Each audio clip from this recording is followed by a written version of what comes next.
गांव का नाम था सुखपुर।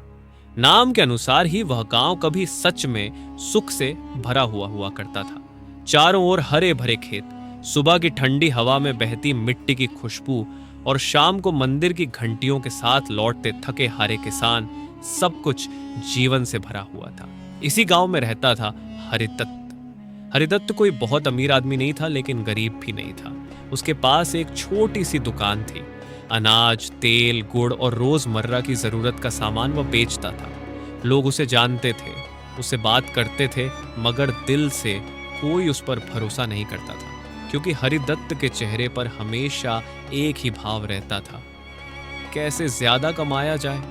सुबह दुकान खोलते ही उसका दिमाग हिसाब लगाने लगता। अगर इस दाल में थोड़ा कंकड़ मिला दूं, अगर तेल में थोड़ा सस्ता तेल मिला दूं, अगर तौल में थोड़ा कम कर दूं। उसके लिए हर ग्राहक एक इंसान नहीं, बल्कि मुनाफे का मौका था। उसी गांव में रहता था मोहन। मोहन भी व्यापारी था, लेकिन उसकी दुकान हरिदत्त से अलग थी। मोहन का नियम सीधा था, जो है वही दो, कमाओ लेकिन धोखा देकर नहीं। उसकी दुकान छोटी थी, पर वहां भीड़ लगी रहती थी। लोग कहते थे, मोहन के यहाँ भाव थोड़ा ज्यादा होगा, लेकिन मन साफ रहता है। हरिदत्त को यही बात चुभती थी। एक दिन शाम को जब दोनों दुकानें बंद कर रहे थे, हरिदत्त बोला, मोहन तू तो बड़ा सच्चा बनता है, बता इससे कितना कमा लेता है। मोहन मुस्कुराया, जितना जरूरत है उतना, और उससे ज्यादा चैन से। हरिदत्त हंसा, लेकिन उसकी हंसी में जलन थी। चैन? चैन तो पैसे से आता है दोस्त। मोहन ने कुछ नहीं कहा। वह जानता था हरिदत्त को समझाने का समय अभी नहीं आया है। एक रात हरिदत्त देर तक सो नहीं पाया। दिन भर की कमाई उसने गिनी, ठीक ठाक थी, लेकिन दिल नहीं भरा। उसके मन में एक आवाज गूंजने लगी, और कमा सकता है, बस थोड़ा सा दिमाग लगाना है। उसी रात उसने फैसला किया, अब सीधी कमाई से काम नहीं चलेगा। अगर आगे बढ़ना है तो थोड़ा टेढ़ा होना पड़ेगा। अगले दिन से उसकी दुकान पर चीजें वही थीं, लेकिन नियत बदल चुकी थी। हरिदत्त की दुकान पर रोज एक बुजुर्ग महिला आती थी, शिवानी दादी। वे कम बोलती थीं, लेकिन जब बोलती तो सीधा दिल में उतरता था। उस दिन उन्होंने अनाज तौला और धीरे से कहा, बेटा तौल जरा हल्की लग रही है। हरिदत्त चौंका, फिर संभल गया। अरे दादी, आपकी उम्र हो गई है, आंखों का धोखा होगा। शिवानी दादी मुस्कुराई, आंखें बूढ़ी हो सकती हैं, लेकिन अनुभव कभी बूढ़ा नहीं होता बेटा। वे चली गई, लेकिन उनके शब्द हरिदत्त के कानों में गूंजते रहे। उस दिन के बाद हरिदत्त ने हदें पार करनी शुरू कर दी, थोड़ा थोड़ा करके। आज तौल कम, कल मिलावट, परसों झूठ। उसे लगने लगा, देखा कुछ भी बुरा नहीं हो रहा, पैसा बढ़ रहा है।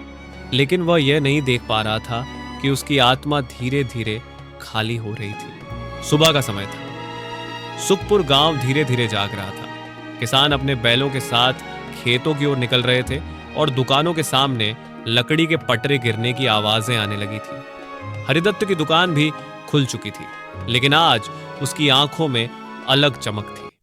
वह चमक जो संतोष की नहीं, लालच की होती है। लाभ बढ़ा, पर मन नहीं भरा। पिछले कुछ दिनों में हरिदत्त की कमाई सचमुच बढ़ी थी। वह रोज रात को सिक्कों और नोटों को बार बार गिनता, उन्हें हाथ में लेकर एक अजीब सी खुशी महसूस करता। पर वह खुशी पल भर की होती। नोट रख देने के बाद उसके मन में फिर वही आवाज उठती, बस इतना ही, और हो सकता है और ज्यादा। वह खुद से लड़ने के बजाय उस आवाज को सुनने लगा। एक दिन उसने एक नई तरकीब सोची। अब वह तौल कम ही नहीं करता था, बल्कि सामान की गुणवत्ता भी घटाने लगा था। अच्छे अनाज में सस्ता अनाज मिलाना, शुद्ध तेल में हल्का तेल मिलाना, और ऊपर से वही मीठी मुस्कान। ग्राहक आते, वह झुक झुक कर बात करता, और मन ही मन उन्हें मूर्ख समझता। कौन देखता है, कौन पकड़ेगा, उसे नहीं पता था। समय सब देखता है। मोहन सब देख रहा था। गांव में धीरे धीरे बातें फैलने लगी थी। हरिदत्त की दुकान से लिया अनाज ठीक नहीं लगता, तेल की खुशबू बदल सी गई है। एक दिन मोहन खुद हरिदत्त की दुकान पर गया। उसने चुपचाप अनाज खरीदा, तौला, देखा, सूंघा। मोहन ने कुछ नहीं कहा, लेकिन उसका चेहरा गंभीर हो गया। शाम को जब दोनों अकेले मिले, मोहन बोला, हरिदत्त, लोग बातें कर रहे हैं। हरिदत्त हंस पड़ा। लोग तो करेंगे ही, जो आगे बढ़ता है उसी के बारे में बातें होती हैं। मोहन ने शांत स्वर में कहा, आगे बढ़ना और नीचे गिरना दोनों में फर्क होता है। हरिदत्त को यह बात चुभ गई। तू मुझे सिखाएगा? तेरी दुकान देख, मेरी देख। मोहन ने बात वहीं छोड़ दी, क्योंकि वह जानता था जब इंसान खुद को सबसे सही समझने लगे तब शब्द बेकार हो जाते हैं। कुछ दिन बाद शिवानी दादी फिर दुकान पर आईं। उन्होंने तेल खरीदा, घर जाकर पकाया और अगले दिन वापस आ गई। उन्होंने सीधे कहा, बेटा ये तेल शुद्ध नहीं है। इस बार हरिदत्त झुंझला गया। दादी, आप हर बार शक करती हैं। अगर भरोसा नहीं तो कहीं और से ले लीजिए। शिवानी दादी की आंखों में दुहक था, गुस्सा नहीं। उन्होंने कहा, जिस दिन व्यापारी ग्राहक को बोझ समझने लगे, समझ लेना उसका पतन शुरू हो गया। वे बिना कुछ खरीदे लौट गई। हरिदत्त ने उनके जाते हुए पीठ को देखा और बुदबुदाया, पूड़ी हो गई है, समझ नहीं रही। उसी सप्ताह एक बड़ा ग्राहक आया, गांव का प्रतिष्ठित किसान। उसने बड़ी मात्रा में अनाज लिया। कुछ दिनों बाद वह गुस्से में दुकान पर लौटा। हरिदत्त, तूने मुझे धोखा दिया है। उसने अनाज सबके सामने फैलाया। कंकड़, भूसा, खराब दाने, भीड़ इकट्ठा हो गई। हरिदत्त घबरा गया, लेकिन फिर संभल गया। ये तो खेत से ही ऐसा आया होगा। किसान बोला, मैं तेरे यहाँ पहली बार नहीं आया हूँ, लेकिन आखिरी बार जरूर हूँ। वह चला गया। भीड़ भी धीरे धीरे छौट गई, लेकिन हरिदत्त के भीतर एक हल्की सी दरार पड़ चुकी थी। उस रात हरिदत्त देर तक बैठा रहा। मन में डर आया, लेकिन लालच ने उसे दबा दिया। एक दो ग्राहक चले गए तो क्या हुआ, बाकी तो आ ही रहे हैं। उसने खुद को समझा लिया, पर वह नहीं जानता था विश्वास जब टूटता है तो आवाज नहीं करता, बस धीरे धीरे खत्म हो जाता है। समय किसी के लिए नहीं रुकता।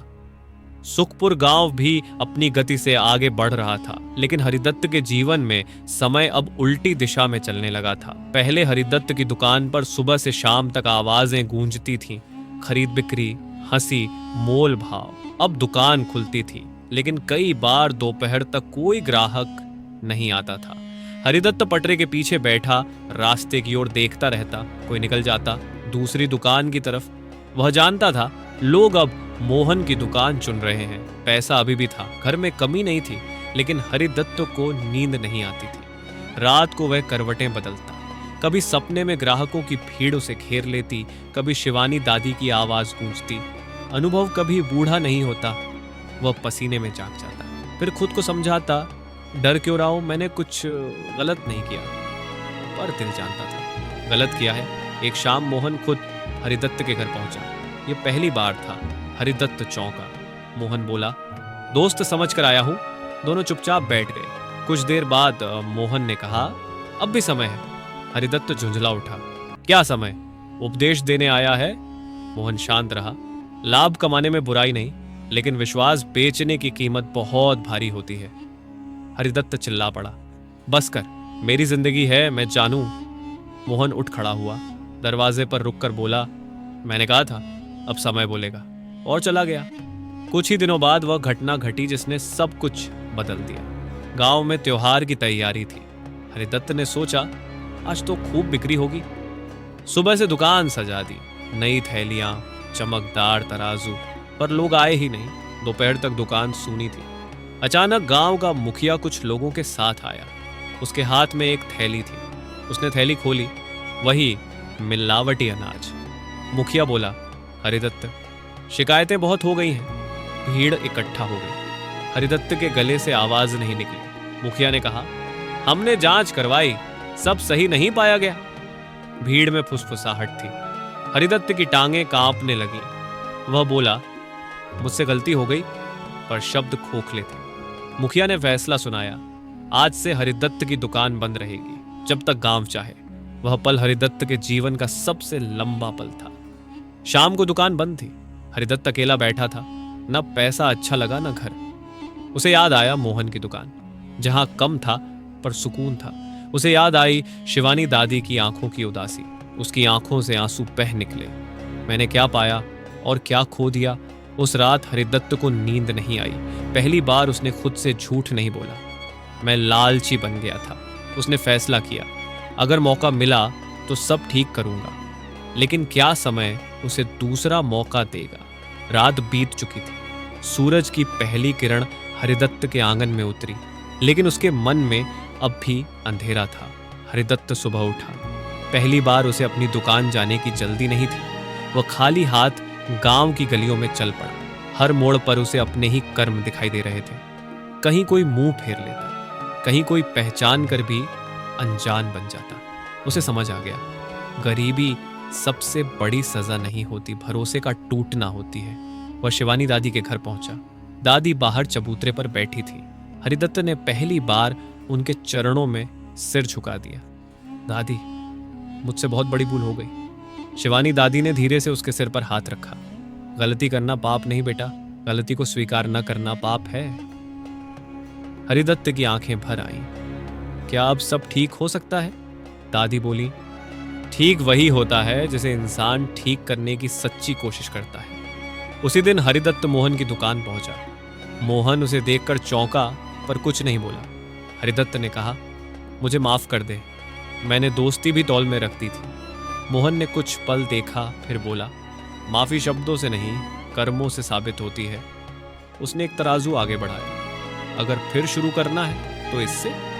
तराजू बिल्कुल सही तौल का था। कुछ हफ्तों बाद गांव की पंचायत ने हरिदत्त को एक शर्त पर दुकान खोलने की अनुमति दी। अब हर सामान मोहन की देखरेख में तौला जाएगा। हरिदत्त ने सिर झुका लिया। दुकान फिर खुली। पहले दिन एक भी ग्राहक नहीं आया, दूसरे दिन एक आया, फिर दो।